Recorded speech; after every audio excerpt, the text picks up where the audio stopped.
আসসালামু আলাইকুম বন্ধুরা, কেমন আছেন? আলহামদুলিল্লাহ, আল্লাহর রহমতে আমিও ভালো আছি। Welcome back to my channel.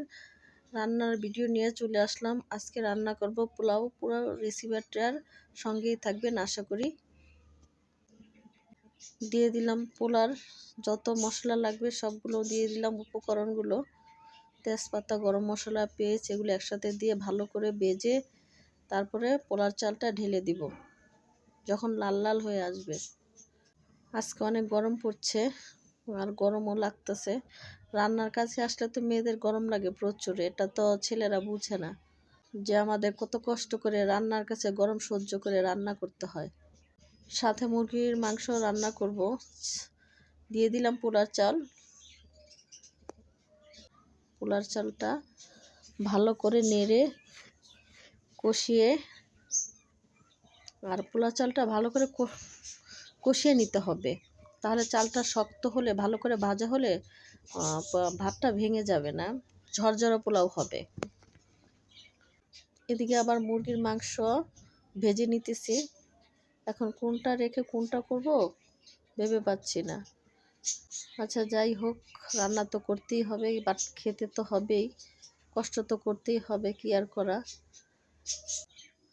বাচ্চারা পোলাও পছন্দ করে, তবে আমার ছেলেমেয়েরা সব বড় হয়ে গেছে, ছোট বাচ্চারাও পছন্দ করে, বড়রাও পছন্দ করে। ওদের পছন্দই তো আমাদের পছন্দ, তাই না?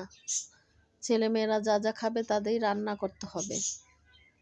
সাথে সাহায্য করছে আমার মেয়েও, কারণ ওর যদি সাহায্য না করে তাহলে আমার কাছে খুবই খারাপ লাগে, আর ও আমাকে অনেক আগিয়ে দেয়। পোলাওটা রান্না হয়ে গেলে মুরগির মাংসটা রান্না করতে হবে। হাজব্যান্ডও বলছিল পোলাও খাবে, তো কি আর করা, তার জন্য পোলাও রান্না করলাম।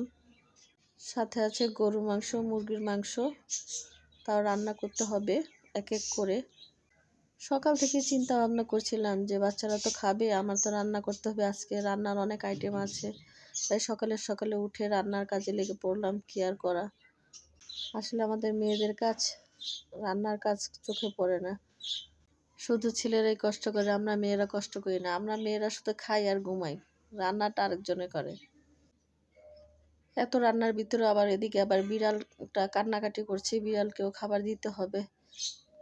সকালে উঠে বিড়ালের যত্ন নিতে হয়, বাচ্চাদের মতো ওদের খাওয়ান রেডি করতে হয়। আজকে কয়েকটা দিন ধরে আমার বিড়াল খাচ্ছে না, জ্যাক, ওকে খাইয়ে দিতে হয়। দিয়ে দিলাম, পানি এড করে দিলাম, পোলার চালে কষানো হয়ে গেছে,